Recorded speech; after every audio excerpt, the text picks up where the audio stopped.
Stoli Vodka is one of the world's most awarded premium vodkas. With a commitment to uncompromising quality since 1938, Stoli controls every aspect of its vodka making, from planting, harvesting the finest ingredients, to distilling and bottling. This process has been followed for decades to guarantee the consistency and quality and signature ultra-smooth taste in each iconic bottle produced. Isn't it time you picked up Stoli Vodka for a try? For those who know their vodka well, and themselves even better, Stoli, the vodka. Check out Stoli as the official vodka in Sports Illustrated swimsuit issue. Enjoy responsibly. 40% alcohol by volume. Imported by Stoli Group USA, LLC, New York, New York. Hey there, I'm a glue stick, so I have one job. I glue kid stuff. So sorry for being jealous of Geico, who does a ton more, like give you 24/7 access to thousands of licensed agents. And Geico has been around for over 75 years and has a 97% customer satisfaction rating. While I've just got mediocre adhesive skills, Geico also has an award-winning mobile app. Uh-oh, arts and crafts time. No eating the glue stick, Miss Lydia! Geico. Expect great savings and a whole lot more. We've got some Golic here, but there is no Wingo. Trey gets a few days off and gets to hang out, and they are letting me sit in the big boy chair. I'm Jason Fitz hanging out. Can you tell people why that song was? Yeah, so I played for the band Perry for many years, so I have not played that song in about a year and a half. But, I will, you didn't ask for this quick story, but I will tell you that. No, say it. When I wasn't touring with the Perrys yet, and they were opening for, somebody else, and I was at a show, and I went out to the front of house, and I was like, that was the only song I'd ever heard, and I said, I'm gonna watch this. This is gonna be terrible, because I just didn't like that song. And, I heard that, I went out and I watched it, and frankly, Kimberly particularly was so dynamic. I looked at it, I was like, that gig is gonna blow up. And I mean, you just watched it and you knew at that point that gig was going to blow up. So when they called like a month later and said, "Hey, we're making some changes in the band. Would you like to come out and see if it's a good fit?" I was immediately on board. So that song was the reason I sort of mocked it. And then every time I played it, you thought the song was going to be bad. Did you ever tell them that after the fact? Yeah. I told them that because it was that song it was so much different than most of their stuff that.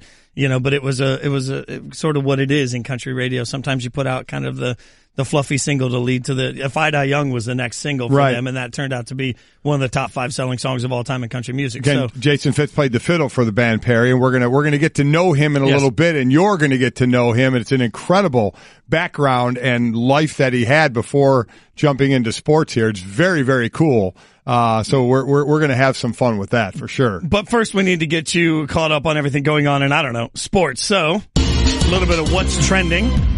Oh, good little. Like that, huh? The button push there. See, was there staggering. you go. Yeah. Kristaps Porzingis, the NBA leader in blocks, tore the ACL in his left knee after landing awkwardly on Giannis Antetokounmpo's foot after a dunk in the second quarter of a loss to Milwaukee. I mean, I don't even know where to go. I know Stanzik is Mr. Knick fan over there is just, he's at a loss.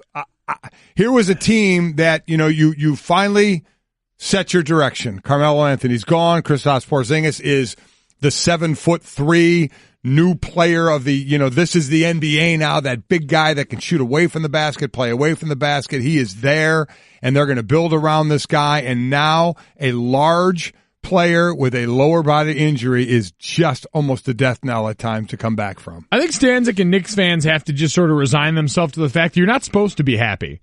There's not supposed to be good things that happen to you in life. You're not supposed to experience joy. You're not supposed to know what winning at a high level looks like in the NBA. You're just supposed to be miserable so that the rest of us can be entertained. That's all this proves. You wish the best for Kristaps, who is another victim of the LeBron James cursed all-star team and all of this, and you hope he can come back and continue to have his stellar career. But at this point, what other conclusion can you draw if you're a Knicks fan other than the fact that you're just not supposed to be happy? You mentioned the curse, and Porzingis, DeMarcus Cousins, Kevin Love, John Wall, all injured, 2 missing a full season, 2 missing 6 to 8 weeks. Substantial injuries, all on Team LeBron. So it's the modern Madden curse. How about it? But boy, the Knicks, I mean, in all seriousness, man, I mean, that's at least a 10-month injury to get back, and then to get back to where you were again. I mean, where this team goes in their building, and now, put the brakes on before we get going again, but still you have to have the thought process of how we're going to be in the next 2 years to try and build on from this, all depending on how he is. All going to cost also Porzingis some money because, in theory, next year's the last year of his deal. If he's not on the All-NBA team or Defensive Player of the Year, he can max out at 25% of the salary cap instead of 30%. So this injury and the timing of it's going to cost him some cash next year too. So worst case scenario for the Knicks all over the place. Do I hit the little button again? Yeah, do it. Yeah. I'm just asking as we go. Yeah. Watch this. There you go. I'm on button like fire. Pro. The LA Lakers were fined $50,000 by the NBA for another violation of the league's anti-tampering rule after team president Magic Johnson recently praised Milwaukee Bucks star Giannis Antetokounmpo. I don't get it. Can you explain this one? What did he say about Antetokounmpo? He said, quote, "I'm just happy he's starting in the All-Star game because he deserves that. And he's going to be like an MVP, a champion. This dude, he's going to put Milwaukee on the map. And I think he's going to bring them a championship one day." Are we missing something? I mean, I know we got fined $500,000 for talking about Paul George and saying if I see him, I could say hi to him and that's about it or whatever. Are we missing something? I think the problem is Magic has such a personality and platform. We want him to talk about NBA players, and we feel like it's the same as if Charles Barkley is talking about NBA players. But he is a front office guy. So I guess maybe it teeters the line of now Antetokounmpo knows that he's a fan, and maybe there's negotiation power from it. It's tough for me. I'm stunned. To me, unless a basketball person can come on and explain to me the rationale for this, I think it's a joke. I think it's crazy. And really, the Bucks look like snitches in all this, too, because they quoted Magic Johnson on their Instagram page and really highlighted his words in all this. So was that a double? They did it. They would be nice and saying, hey, be careful. Hey, league, look at what Magic is doing. Yeah, no, look at all this nice promotion about our young player, but also, hey, Adam, dude over here looks like he's trying to move in on Bay. I don't... Moving on, Bay. You can see it from across the room right now, right? He's got eyes for your woman. But I really don't. I truly don't get it. I truly don't understand how even an executive praises another guy, doesn't mention, boy, I can't wait till he's a free agent or any kind of, about how he'd fit on our team, and you're fined $50,000. I don't get. I truly don't understand that one. We'll try and get some understanding at 9:00. Bobby Marks is going to join us. We'll see what Bobby has to say about it. Maybe he can give us a little bit of a insight on it. Our own NBA insider. We'll see what he thinks on it, and also. I'm on fire. The San Francisco Giants officially announced yesterday they will retire Barry Bonds number 25 and celebrate his career before their August 11th game against the Pirates at AT&T Park. Gotta love the first 25 fans in attendance that night will get a number 25 cap in honor of Bonds, who obviously wore that number during his 15 years in San Francisco. Listen, I think the guy should be in the Hall of Fame, so I'm certainly not going to have any kind of issue with this at all. I think he should be in the Hall of Fame. I think Roger Clemens should be in the Hall of Fame. As I said, if you want to put in something up in the Hall of Fame to talk about the era that it was in, I don't care. But these guys should be in the Hall of Fame, so this is an honor that I think he should get, and I'm glad the Giants are doing it. Yeah, it's going to be interesting to see the fan reception, I think, around there because of what he meant to that franchise will be certainly warmer than maybe it has, because we continue to see this is about baseball purists pushing back against the continued turnover in the sport as younger fans do creep in, as younger voters creep in the Hall of Fame voting every year, who the steroid era players poll very highly with. So it's that constant tension between this, none of which I think will exist in this situation. And again, it's not like the fans too, but the league moved on because Bonds was working in the league, working for teams. McGuire working in the league, working for. So I mean, they were working back in the league again. These are the writers, the voters, who are putting their stamp on this of their thought process. And I understand there are a bunch of people that agree with them. I certainly don't. So I think this is a great honor, and I'm glad the Giants are doing it. 100%. I don't think there's no easy way for baseball to just sort of erase an entire section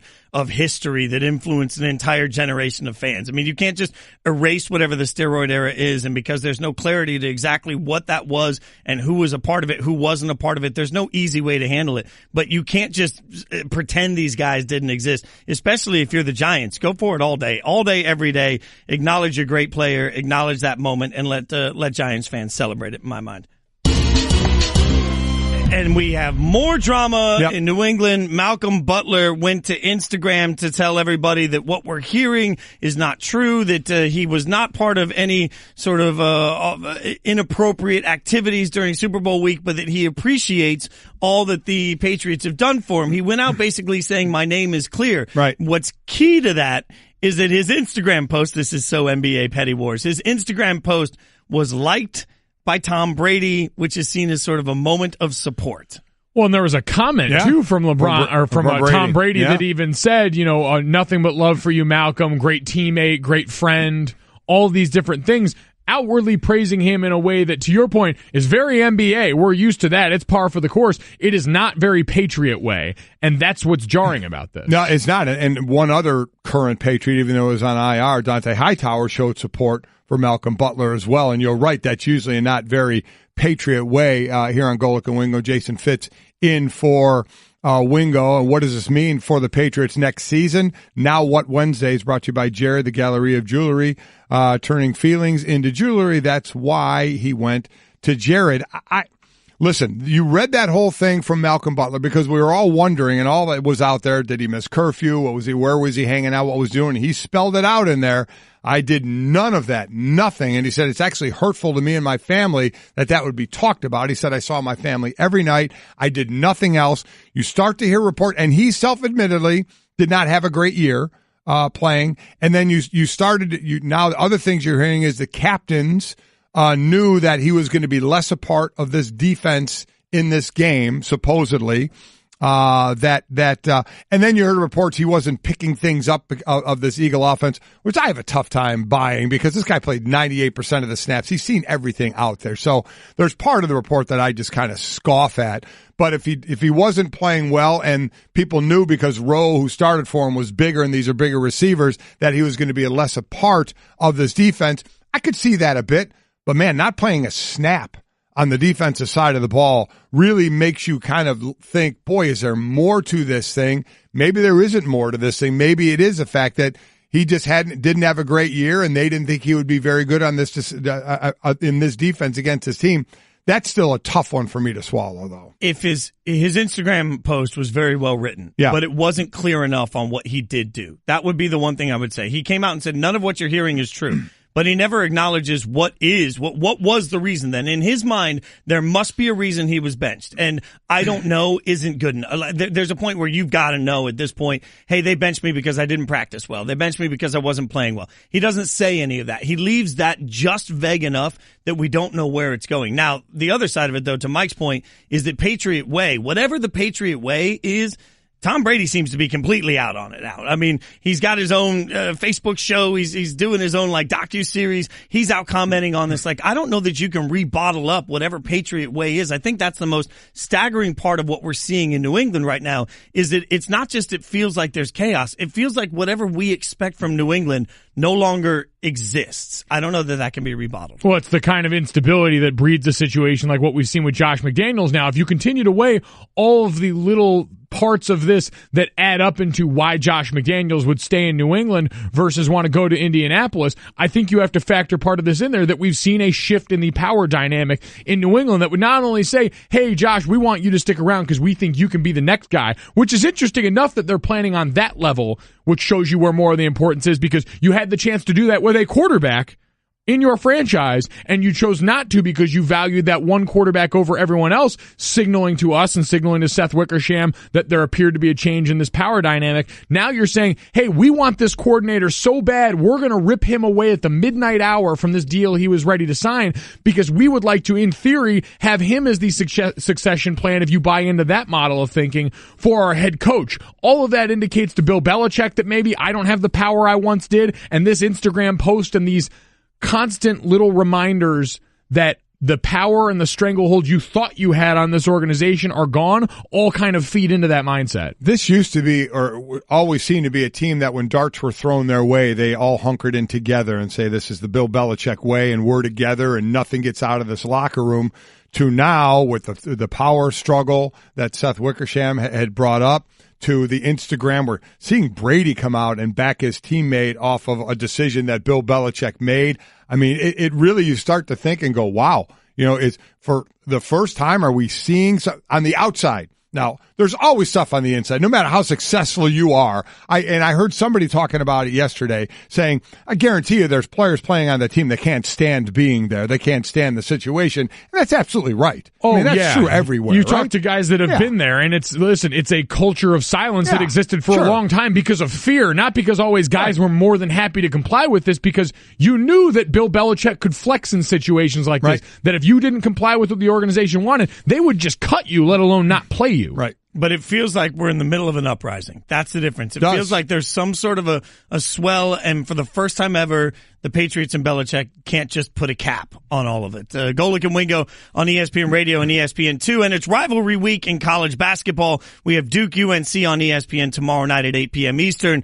North Carolina head coach Roy Williams will join us in 15 minutes. But now it's time for Try Jason. We're going to try Jason. We're going to get to know Jason a little bit. The staff has compiled questions, and our man Jerry voiced them. So let's you got him there. They're trusting me with a lot of buttons. I don't know. They really are. So let's try Jason.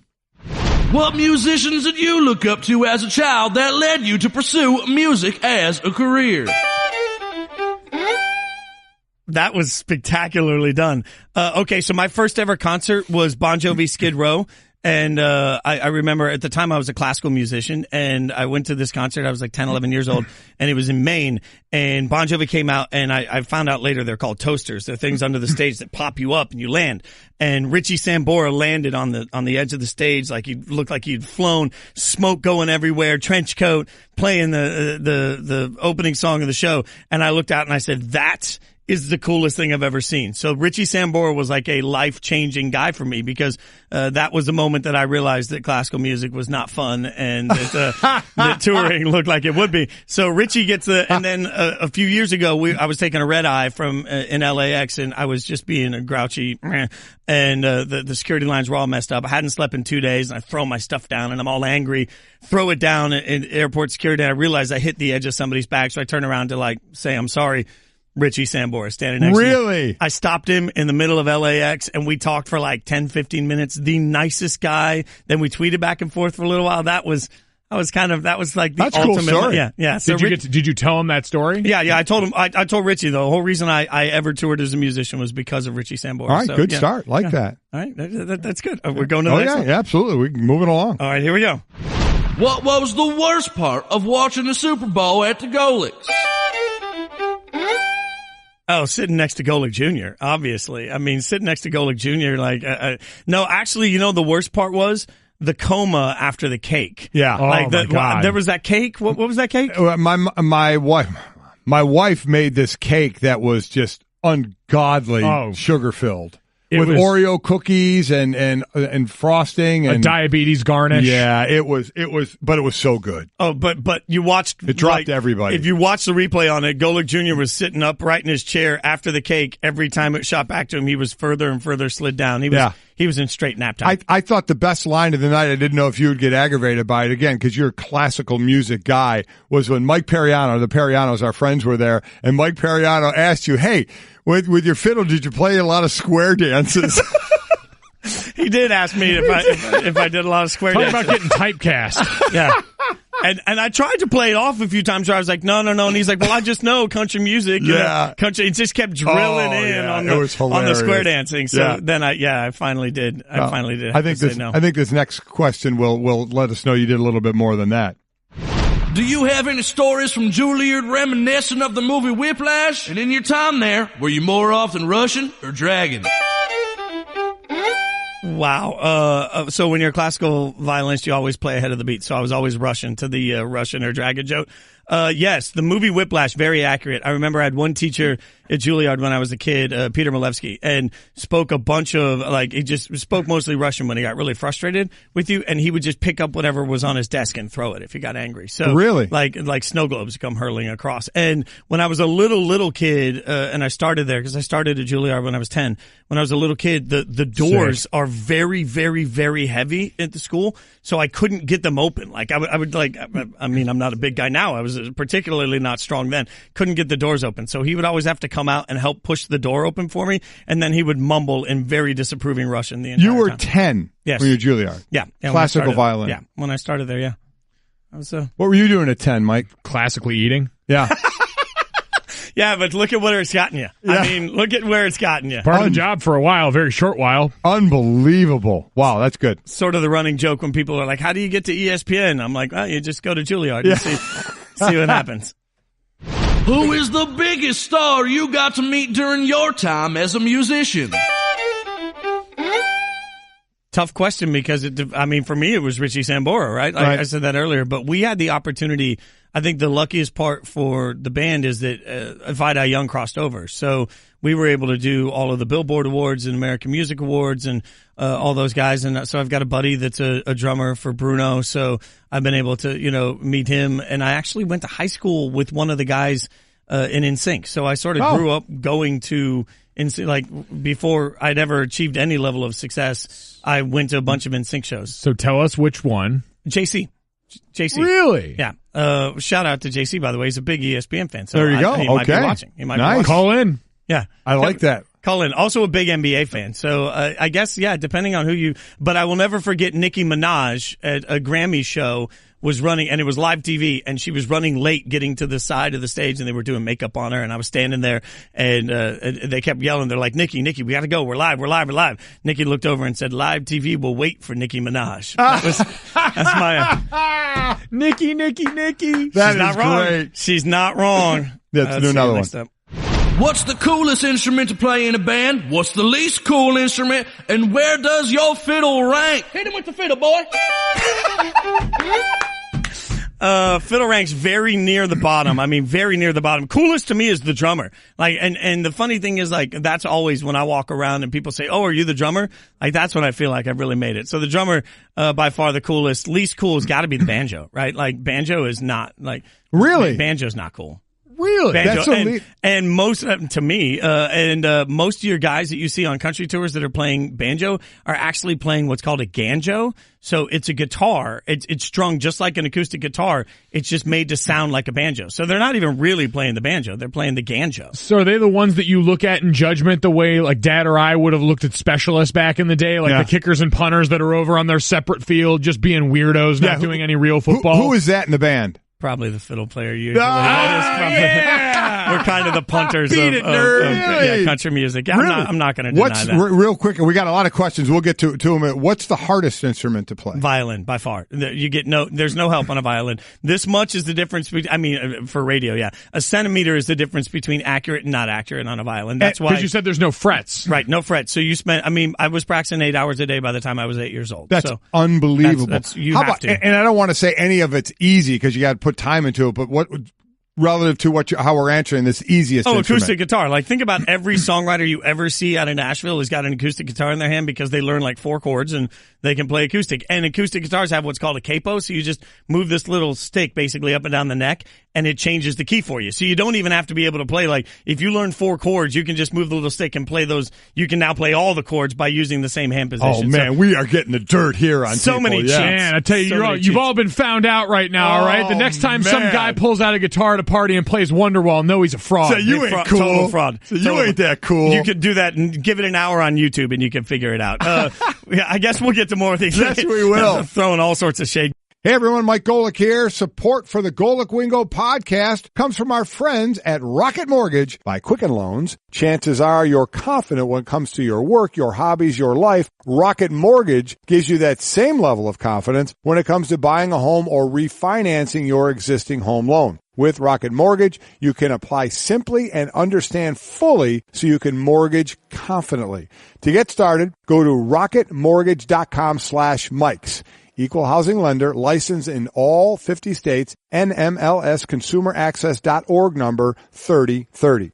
Golick and Wingo on ESPN Radio, ESPN2, presented by Progressive Insurance. And we're going to head straight to the Shell Pennzoil Performance Line where North Carolina head coach Roy Williams joins us. Get the feeling of being rewarded with gold status at Shell with the Fuel Rewards program. Download the Fuel Rewards app, join, and start saving 5 cents a gallon today. Coach, thanks for taking the time to join us this morning. We appreciate it. Well, I hope you guys are doing well. When you said gold status, I thought you guys were giving me something there. I thought, wait a minute, I didn't do anything. Well, Coach, I'm pretty sure you've done enough I would to say get so. gold status wherever you'd like. You guys obviously have a key game coming up against Duke. You play Duke in the final game of the ACC conference season in a matchup that has so many ebbs and flows. How important is it to get a win at home in the first of this 2-game series? Well, it just doesn't put as much pressure on you at the end if you get one early, but it's been a wonderful series. I've been very flattered to be part of it, happy to be part of it, but I think they've gotten the best of us a little bit recently. We did win a national championship, so hopefully that means something, but it's been in the past great games that go right down to the wire. We've been struggling a little more this year than we have. We lost a bunch of guys with the championship team last year, but getting a win at home is something that's extremely important to our team and extremely important to our fans, too. You talked about the struggles a bit this year. You lost 3 in a row and then got the win against Pittsburgh, so lost 3 of the last 4. Where is this team in your eyes? Michael, we're really not as good defensively as we need to be as you go down the stretch of the season. I've had a couple of teams that I kept stressing that to, and they'd sort of look at me and grin and say, "Coach, we'll outscore them," kind of thing. But then they themselves got a lot better, and we need to continue doing that. We got all of our big guys are freshmen. We don't defend around the rim as much as we want to and need to. And then the other thing we haven't been doing a great job of is defending the 3-point shot. We've given up one of the highest percentages of any team in the country. So we got to do a better job in both those against Duke because they do shoot the 3 shot very, very well, and they're big guys. They are really something offensively. So those are the 2 biggest areas of concern for us. North Carolina head coach Roy Williams joining us on the Shell Pennzoil Performance Line. Coach, you guys are about to play 3 conference games in 5 days. What kind of challenge does that present you? Well, we're the only team in the league that's having to do that, so as it gets closer and closer, it gets even more challenging, particularly when you talk about the teams we're playing, because we got Duke at home, and then Saturday we're at State, and they've already beaten us, and then we have Notre Dame here on Monday night, and that was probably the luckiest game I've ever coached because they had 2 shots at point-blank range, and it bounced all around the rim before it fell off. But those are 3 really good opponents. Notre Dame's had some unbelievable injuries, but as I say, State's already beaten us, and Duke is Duke. Yeah, I remember those shots from Notre Dame. I know you did, Michael. I didn't bring that up just because of you, I promise. I appreciate that. You got a guy in Luke May shooting 49% from a 3. That's you could be on pace to be the first major conference player to shoot above 45%. For a guy like that, I mean, is in a player like that, and you've had obviously great ones in the past, is that just a constant green light, shoot from wherever you want, or are there even limitations to that? Well, my limitations with Luke are you have your feet set and make sure you got a good grip on the ball because he does shoot it pretty well.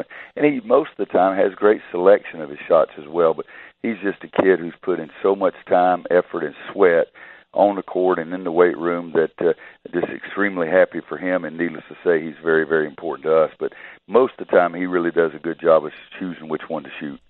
Coach, Luke, Joel Berry, and Kenny Williams all averaging over 30 points or 30 minutes a game right now. With this stretch you have, do you have to manage those minutes a little bit? I think we will have to. I mean, you're talking 3 games in 5 days, high-quality games, hopefully, and high-quality opponents for sure. But we're trying to get Seventh Woods back, and that'll give us a little bit more to give Joel Berry a little bit of time.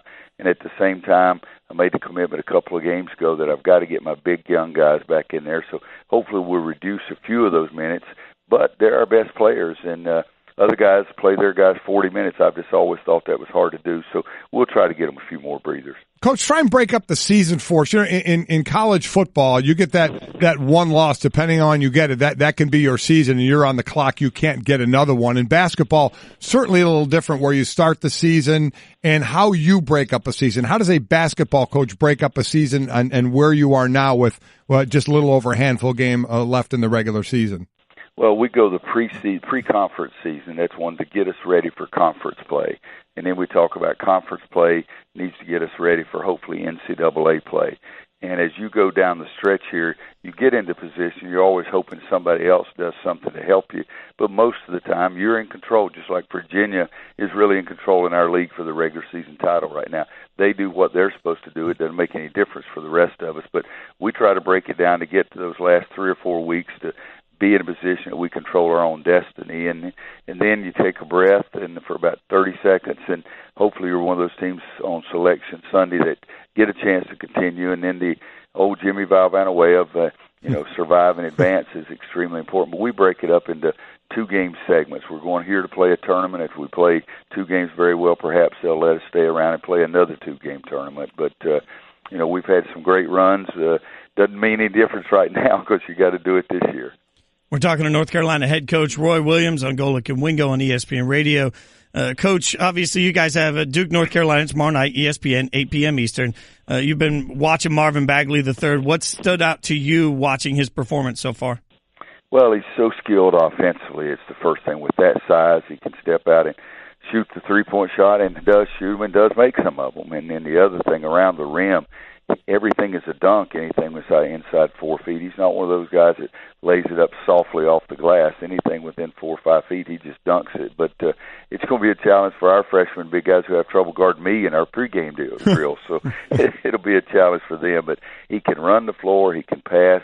He truly is a very gifted player. And Wendell is pretty doggone good, too, the other big guy they have. So they have some weapons inside that are going to be difficult for us. With all the matchups against Coach K that you have, outside of the players changing, which we see all the time, is there anything from an X's and O's standpoint that surprises you anymore? Is that even a question, or is it just basically the players that are coming through? I'd like to give you some coaching genius, but basically the bottom line is it's the players, and they're not going to do too many things to surprise us, and my guess is we're not going to do too many things that will surprise them.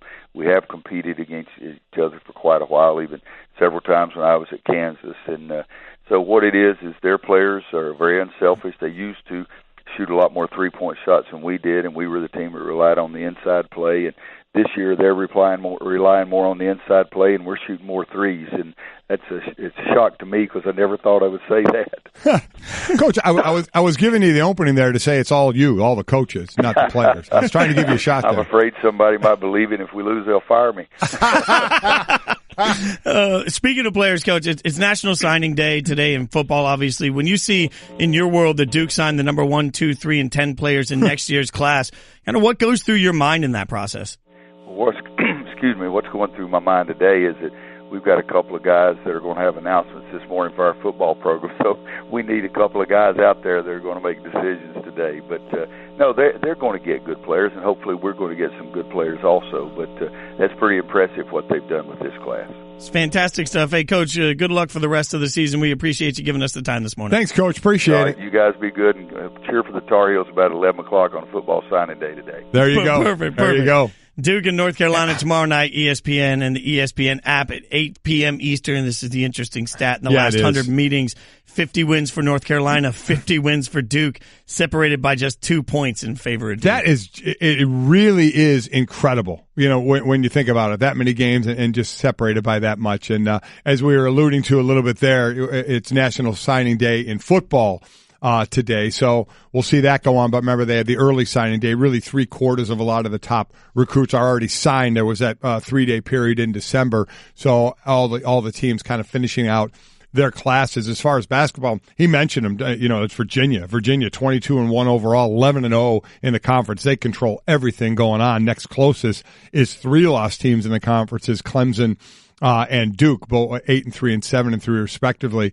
As he mentioned, as Coach did, North Carolina sitting at 6-5 in the conference, 17-7 overall. Not having that kind of year, lost some of the players from the team last year, but man, it doesn't get much better than North Carolina Duke. No. One of the fun stories that has come out of Philadelphia post Super Bowl. It's a time of celebration. Yes, Mike. it is. It's a time of great joy. Yes, it is. And it looks like Carson Wentz decided to get in a little bit on that celebration by popping the question to his now fiance, Madison Oberg. So he goes out and right after the Super Bowl gets engaged. My question to you, good sir, do you still do that if you lose the Super Bowl? Like, did the Super Bowl have to go the right way for you to be like, what, the magic's here? I gotta believe so. I mean, it didn't happen on the field or anything like that. So it wasn't if they would have lost, he didn't get engaged on the field. He's on the roof of something. It looks like, I see pictures on his Twitter feed.